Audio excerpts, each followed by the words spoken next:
Dusk draped itself over Oakhaven, painting the snow-dusted ruins in hues of charcoal and bruised violet. A raw, mournful hum, as ancient as the mountains themselves, resonated from the very ground, a dirge for what once was. Smoke, thin and spectral, curled from the skeletal remains of a collapsed structure, clinging to the cold air. Varn, a goliath of immense stature, his broad shoulders hunched not from the weariness, but from a heavy sense of unease, strode into the desolate tableau. His gaze, usually unwavering, flickered over the broken homes, a promise made long ago, echoing in the hollow silence. This was not the Oakhaven he had saved. This was a sickness, a blight upon the earth itself. As he approached the main path, a fresh rockslide, infused with a subtle, unsettling magic, had cascaded down, effectively sealing the way. He grunted, a deep rumble in his chest. From the opposite direction, a lighter figure emerged from the encroaching shadows. Liska, a half-elf bard, moved with a fluid grace, her eyes the color of stormy sky, scanning the devastation with an almost reverent curiosity. She had been drawn here by faint, ancient songlines, whispers on the wind that promised forgotten lore. The rockslide, a minor inconvenience, solidified her path toward the deeper mystery. Her fingers instinctively brushed against the intricate carvings on her lute.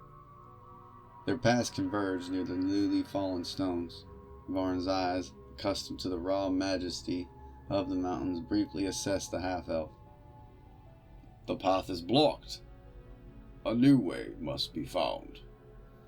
Liska, her gaze still fixed on the unsettling shimmer within the rockslide, offered a small, knowing smile.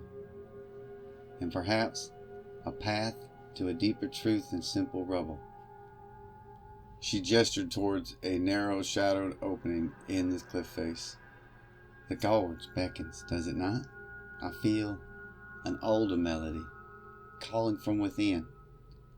Varn's brow furrowed slightly. He felt the hum intensify as she spoke of the gorge, a cold dread seeping into his bones. This was not the familiar song of the earth he knew. "The gorge. It amplifies the strange energy. But if it is the only way, we go." A silent agreement passed between them. The ruin of Oakhaven, a village he had sworn to protect, lay before them, a morbid symphony of loss. They were both drawn into its mournful embrace for different reasons, yet bound by the same unsettling mystery. The entrance to the gorge was a jagged maw, shrouded in deeper shadows than the twilight outside. As Varn and Liska stepped within, the mournful hum intensified, a pervasive vibration that seemed to seep into their very bones. The air grew heavy, thick with the scent of damp earth and something metallic like old blood. The walls of the gorge, once smooth and weathered, were now marred by corrupted tribal markings. These were not the vibrant protective symbols Varn knew, but distorted, swirling patterns that seemed to wither in the flickering torchlight Liska held aloft. He traced one with a calloused finger, a sickness emanating from the stone. Liska, her focus intently drawn by the pervasive hum, hummed a low counterpoint, her fingers brushing against the cold, rough stone. "These markings, they resonate with an ancient sorrow, like a song twisted into a dish." Her eyes, sharp and perceptive, caught a faint glint amidst the debris. She knelt, digging carefully with her fingers, and unearthed a crystalline shard, pulsing with a faint, sickly green light. It throbbed in her palm, mirroring the escalating hum of the earth magic. "A piece of the sorrow, perhaps." She held it up for Varn to see. Varn examined the shard, his Goliath heritage giving him an innate connection to the earth. He could feel the pain within it, a discordant note in the earth's natural harmony. "This is not natural. The earth is sick and twisted." He glanced at Liska, a silent acknowledgement of the deeper magical corruption they were entering. His experience told him this was more than just a ruined village. It was a wound in the land itself. Liska tucked the shard carefully into a pouch. "Indeed, but a wound can be misunderstood, and perhaps even healed. Every story has a beginning, and this..." Feels like a very old one. She swept her hand across the corrupted gorge. The air grew colder, the light from Liska's torch seeming to shrink against the oppressive darkness. A faint, almost imperceptible sigh seemed to emanate from the very stone around them, a chilling whisper that promised deeper mysteries ahead. The gorge pressed in, a living, breathing entity, guiding them further into Oakhaven's despair. Emerging from the constricting embrace of the gorge, Varn and Liska stepped into the full, desolate expanse of Oakhaven. The moon, a sliver of silver, cast long, distorted shadows across the ruins. The air was thick, with a pervasive sense of loss, a heavy shroud of decay that seemed to cling to every splintered beam and fallen stone. The mournful hum no longer amplified the gorge, still resonated, a constant low thrum beneath their feet. Varn surveyed the wreckage, his gaze sweeping over the skeletal remains of what were once homes, communal halls, and workshops. He remembered the vibrant laughter, the scent of wood smoke and hearth fires. Now only the damp earth and the chill of forgotten dreams filled the air. It's worse than the stories. He noted subtle signs of corruption here, beyond the immediate rockslide, patches of sickly green moss clinging to stone, and the strange crystalline dust that shimmered faintly on exposed surfaces. Liska walked among the ruins with a quiet reverence, her fingers tracing the outlines of collapsed doorways. The silence speaks volumes. Every broken roof tile, every shattered earth, a forgotten verse. She picked up a splintered wooden doll. Its painted face faded and cracked. The doll emanated a faint, unsettling cold, and a shiver ran down her spine. Even the innocent things bear the mark of this sorrow. She felt the familiar pull of ancient song lines, but here they were warped, dissonant, like a melody played on a broken instrument. As they delved deeper into the village, the air grew heavier, pressing in on them. The faint, almost imperceptible groan of the earth seemed to grow louder, a lament that promised something more substantial than just the decay of time. Varn's senses, finally attuned to the earth, perceived a subtle shift beneath their feet, a growing instability. Liska felt a strange echoing within her own mind, faint fragmented images of a bustling village, now overlaid with a profound, consuming grief. Oakhaven was not merely ruined, it was consumed by a magical decay that was actively mourning its own demise. As Varn and Liska navigated the central plaza of Oakhaven, the mournful hum that had been their constant companion began to crescendo, rising to a tangible throb that vibrated through the very air. The faint, sickly green glow that had imbued the crystalline shard now seemed to emanate from the ground itself, coalescing into a swirling mist in the center of the ruins.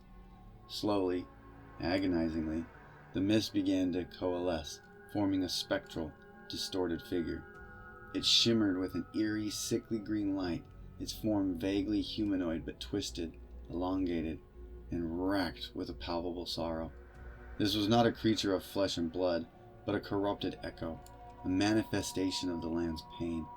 It did not immediately attack, but its presence radiated an overwhelming sense of grief and profound anger.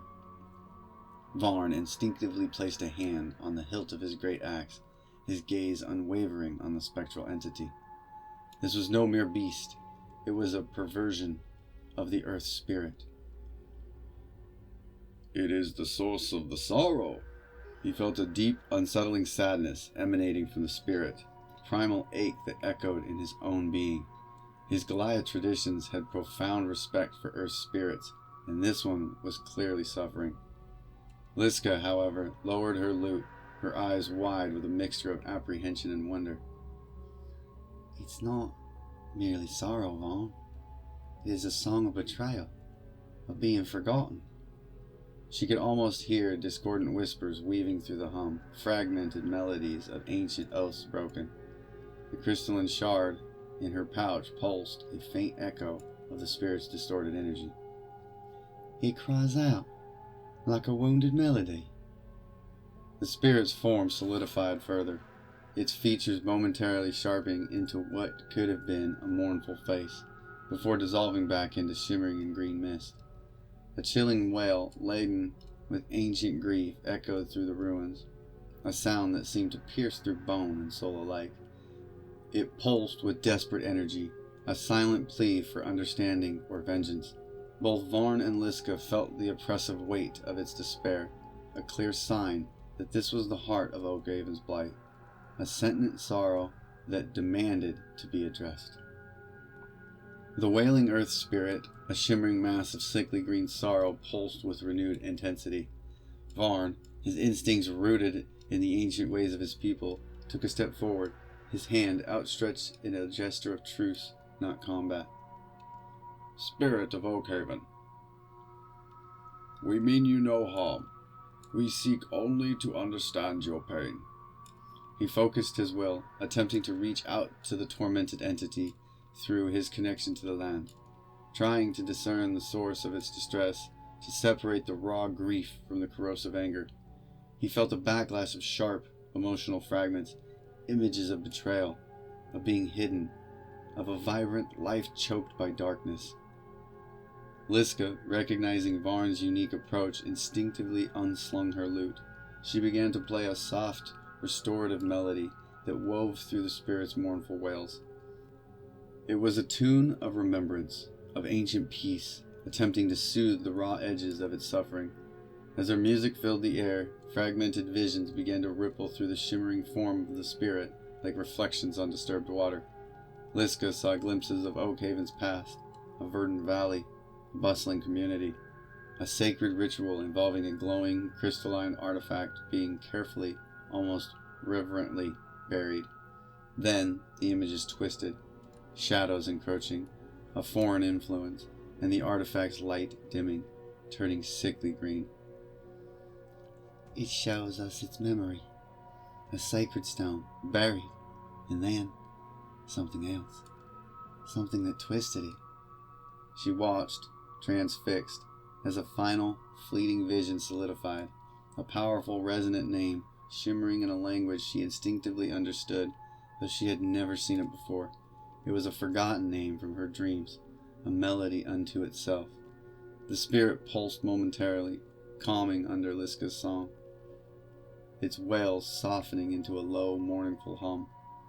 Varn felt the spirit's pain, the betrayal of its hidden power, the slow corruption that had festered beneath the ground. He realized that this was not merely a random entity, but something directly tied to the land, and perhaps to something he himself had done. The air thrummed with the weight of these shard revelations, drawing them closer to the buried truth. As the spirit's mournful hum softened, a faint ethereal glow emanated from the crystalline shard in Liska's pouch, responding to the fading visions. It pulsed with a gentle rhythm, no longer sickly green, but a soft, clear luminescence. Guided by the flickering images from the spirit of a sudden, intuitive pull, Liska's gaze fell upon a ruined dwelling near the heart of the village, a building that had seemed unremarkable until now. Tucked beneath a collapsed hearthstone, half buried in the damp earth, she unearthed a tattered, ancient map of Oakhaven. Its brittle parchment, though stained with age and water, clearly depicted the village layout, and significantly, a marked location deep beneath what appeared to be the oldest structure, a hearthstone burial site. Varn, seeing the map, felt a jolt of recognition, a cold dread coiling in his gut. The symbols, the location, it was undeniable. His plain-spoken words were uncharacteristically clipped. The hearthstone. I buried it years ago to keep its power from awakening, from being misused. He hadn't told anyone, not even his tribe.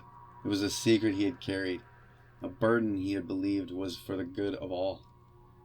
Now that secret festered, a wound in the land. He had intended to contain power, not unleash corruption. Liska's eyes widened, connecting the fragmented visions, the forgotten name, and the map.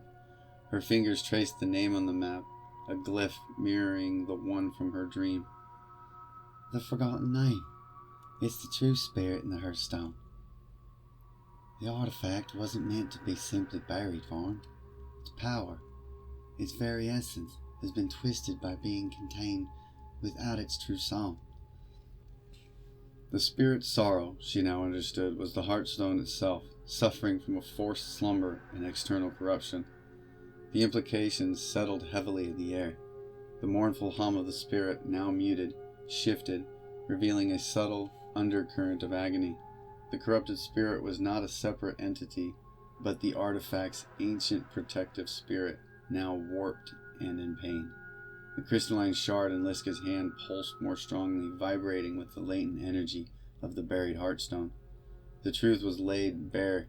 Barnes' well-intentioned act had inadvertently created the very wound they now sought to heal, a wound that demanded not just containment, but restoration. This has been part 1 of this amazing adventure. I hope you'll join me soon for part 2. A huge thank you to my amazing Patreon supporters. Your generosity helps make these adventures possible. If you'd like to support future journeys and get access to exclusive content, consider joining our community on Patreon. Thanks again, and until next time, traveler.